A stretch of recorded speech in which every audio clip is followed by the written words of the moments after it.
조인섭 변호사의 상담소.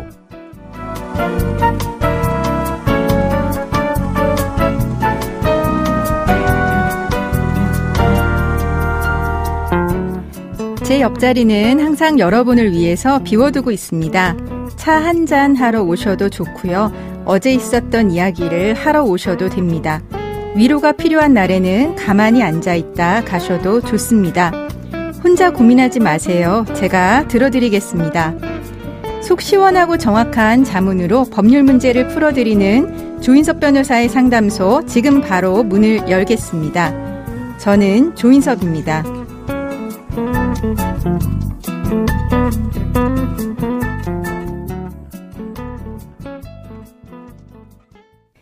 당신을 위한 로하우스 조담소에서 당신의 고민을 초대합니다.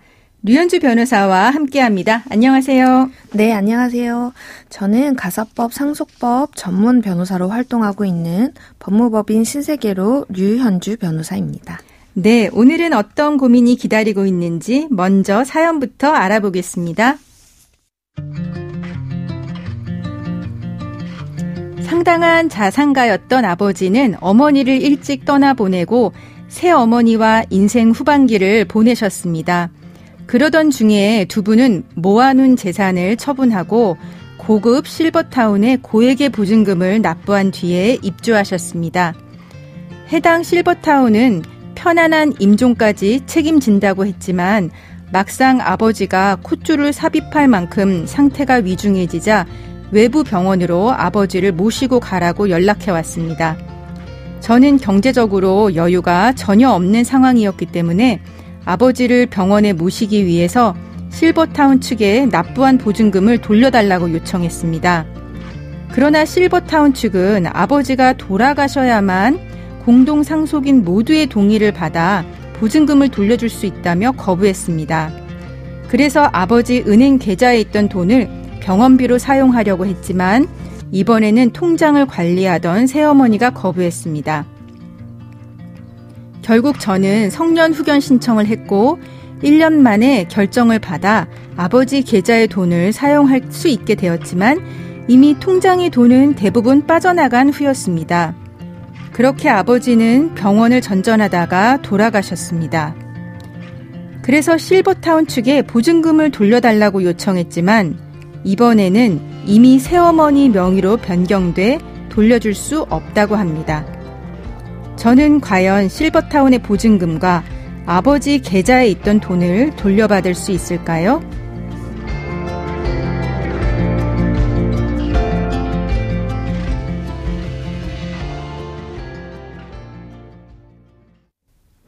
요즘 실버타운 정말 많잖아요. 부모님이 실버타운 입주를 고민하고 계신다, 이런 이야기도 정말 많이 들리는데 실버타운 보증금과 관련된 상담이 많습니까? 네, 요즘에는 부모님들께서 자신들의 노후를 스스로 책임지기 원하셔서 젊으실 때 잘 대비를 하시는 경우가 많죠. 네. 자녀들에게 부담이 안 되도록 실버타운에 입주를 하시는 경우도 많고요. 그렇죠. 근데 제가 보니까 고급 실버타운의 경우에는 보증금 액수가 상당하더라고요. 네. 이 경우에는 이제 부모님의 전 재산이 그 실버타운 보증금으로 들어가는 경우가 많기 때문에 최근에 이와 관련해서 상속 분쟁이 발생하는 경우가 종종 있습니다. 네. 사연자분은 자녀란 말이죠. 그런데도 편찮으신 아버지를 대신해서 실버타운 보증금을 돌려받는다든지 아니면 병원비로 사용하기 위해서 아버지 계좌에 있는 돈을 인출한다든지 이런 것이 불가능한 건가요? 네, 최근에도 이제 유사한 사건으로 이슈가 됐었죠. 그 뇌경색으로 쓰러져 입원한 80대 노인이 병실 침대에 실려서 은행을 방문했다라는 사건이 뉴스에 소개가 됐는데요. 네. 그 시중은행에 예치된 아버지 명의 예금을 찾기 위해서 이 자녀가 문의를 했더니 그 수술비 이외에는 지급할 수 없기 때문에 네. 반드시 본인이 와야 된다, 이런 말만 되풀이했다고 합니다. 그 은행들이 이렇게 예금 지급을 엄격하게 제한하는 이유는 그 예금주가 사망하는 경우, 그 상속 분쟁이 발생하는 경우에 그 출금된 예금이 문제되는 경우가 많기 때문입니다. 네. 즉 그 예금주인 부모의 의사와 무관하게 이제 예금이 출금이 되었다면 상속인들은 이를 부당이득으로서 반환하라는 청구를 할 수가 있고요. 경우에 따라서 은행에게도 예금을 제대로 관리하지 못한 책임을 물을 수가 있거든요. 네. 그러면은 이렇게 위중한 상태에서 위임장으로도 안 되는 건가요? 네, 사실 은행 입장에서는 그 위임장이 그 예금주의 의식이 뚜렷할 때 작성된 것인지 혹은 뭐 뚜렷하지 않으신데 위조된 것인지를 확인하기가 어렵겠죠. 아, 그렇죠. 콧줄을 삽입하셨으니까요. 네, 맞습니다. 네. 그래서 이런 경우에 부모님 예금을 자녀가 인출을 요청하는 경우 상속 절차에 준해 처리한다는 은행 내부 지침이 있다고 해요. 네. 그래서 이제 성년 후견 신청을 하셨고 1년 만에 결정을 받으셨는데 성년 후견인이 된다는 것은 법적으로 어떤 자격을 얻는 건가요? 크게 보아서 두 가지로 나눌 수가 있는데요. 그 신상에 관한 것과 재산에 관한 것입니다. 즉 신상에 관한 것은 거주지 결정, 병원 입원 퇴원, 치료 수술 뭐 이런 것에 대한 결정권이고요. 재산에 관한 것은 재산의 관리, 처분에 관한 권한을 포괄적으로 결정하는 것이고 또 여기에는 소송을 대리해서 수행하는 권한도 포함이 됩니다. 네. 그러면 성년 후견 결정 받기 전의 문제도 저희가 짚어봐야 될 것 같긴 한데요. 이 새어머니가 아버지의 통장을 관리하고 있었습니다. 그리고 명의자인 아버지의 동의 없이 편찮으신 기간 동안에 통장에 있던 돈을 인출했는데요. 이거는 돌려받을 수 있겠습니까? 네, 바로 이런 경우가 앞에서 언급한 경우이죠. 상속 분쟁에서 은행 예금이 문제가 되는 것이거든요. 네. 새어머니가 아버지 동의 없이 아버지가 편찮으신 틈을 타서 돈을 다 인출해 가셨다면 당연히 돌려받으실 수가 있습니다. 법적으로는 아버지가 새어머니에 대한 부당이득 반환 청구권을 갖게 되시는 것이고요. 네. 아버지가 사망하면서 이러한 청구권을 상속인분이 이제 상속을 해서 대신 행사하게 된다고 보시면 됩니다. 아, 네. 그러면은 실버타운에 입주할 당시 보증금의 명의자는 분명히 아버지였습니다. 그렇다면 자녀인 사연자분이 돌려받을 몫이 있는 거는 아닌가요? 네, 사실 그 실버타운 입주 계약서마다 그 조항이 다르기 때문에 이걸 먼저 확보하셔서 구체적인 내용을 살펴보시는 것이 좋겠습니다. 네. 보통 부부가 같이 실버타운에 입주를 할 때에는 한쪽 부부가 퇴소 또는 사망한 경우에 그 보증금을 다른 쪽 부부의 보증금으로 산입한다는 조항이 명시되어 있는 경우가 있거든요. 네, 그거는 그럴 것 같긴 하네요. 부부가 입소를 같이 한 거니까요. 네네. 그런데 이러한 조항이 있는 경우라 해도 그 조항이 담긴 계약서에 그 아버지께서 직접 사인을 한 것이 맞는지 네. 그리고 사인을 한 시기가 언제인지가 네. 중요하겠죠. 네, 이게 새어머니이기 때문에 문제가 되는 거지요. 네, 맞습니다. 네. 그 아버지가 인지 능력이 없어진 이후에 이런 계약서가 작성되었다면 계약 자체가 무효겠죠. 그 경우에 상속인이 보증금 반환을 요구할 수가 있습니다. 네. 제가 사연을 보니까 실버타운 측에 수상한 정황이 있긴 하네요. 네. 그 아버지가 퇴소하신 직후에는 돌아가시면 그 상속인들의 동의를 받아서 돌려줄 수 있다고 했는데 네, 처음에는 그랬죠. 그렇죠. 근데 막상 돌아가신 이후에는 새어머니 명의로 바뀌었다고 하잖아요. 그렇죠. 그러니까 보증금을 새어머니 명의로 바꾸게 된 그 계약서 내용 그리고 작성 시기 이런 것들을 정확히 살펴볼 필요가 있겠습니다. 네.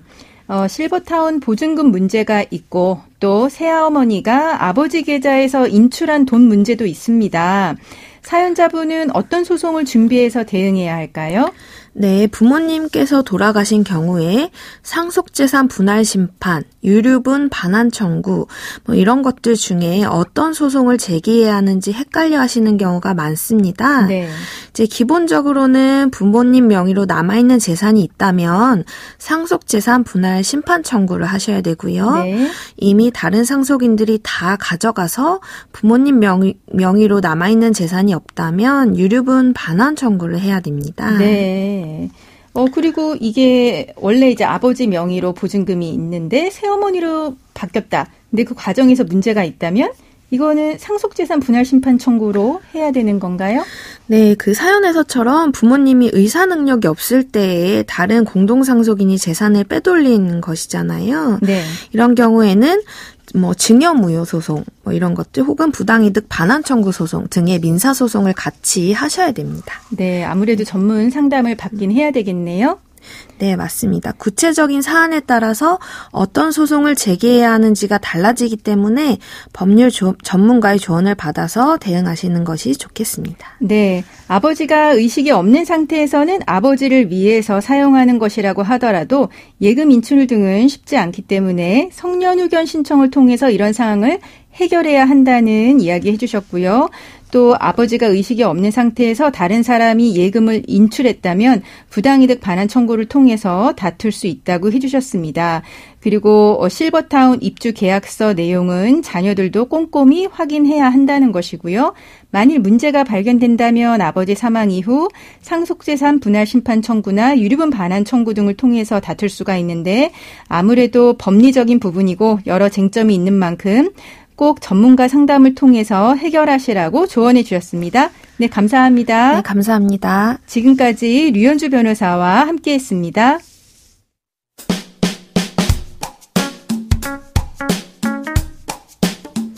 알아두면 쓸데있는 법률 이야기 알쓸법 시간입니다. 이름은 분명 카페인데 욕실과 침대, 침구류를 갖춘 이른바 신종 룸카페를 두고 논란입니다. 여성가족부는 사실상 모텔처럼 운영되는 룸카페를 청소년 출입 고용 금지 업소로 분류했는데요. 룸카페를 단속하는 근거는 바로 청소년 보호법입니다.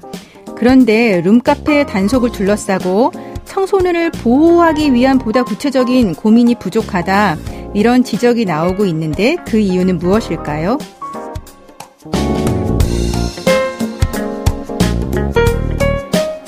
네, 룸카페 단속이 청소년의 성관계를 불법으로 규정하면서 단속한다는 비판이 있습니다. 과거 DVD방, 멀티방에 이어서 룸카페까지 변종 영업은 계속해서 생기는데 단속으로 해결할 것이 아니라고 하는 의미이기도 하죠. 청소년의 성적 행위 자체를 유해한 것으로 보고 길거리로 내모는 것은 더 위험할 수 있다는 지적이 나오는 이유이기도 합니다. 여기에 대해서 여가부는 룸카페 단속이 청소년 성관계를 금지하는 취지는 아니라고 하는 입장이고요. 다만 밀폐된 공간에서 청소년의 의사에 반하는 폭력 같은 행위를 막기 위해 단속은 필요하다는 입장입니다. 하지만 청소년의 성과 관련한 생각들은 이미 앞서가고 있습니다.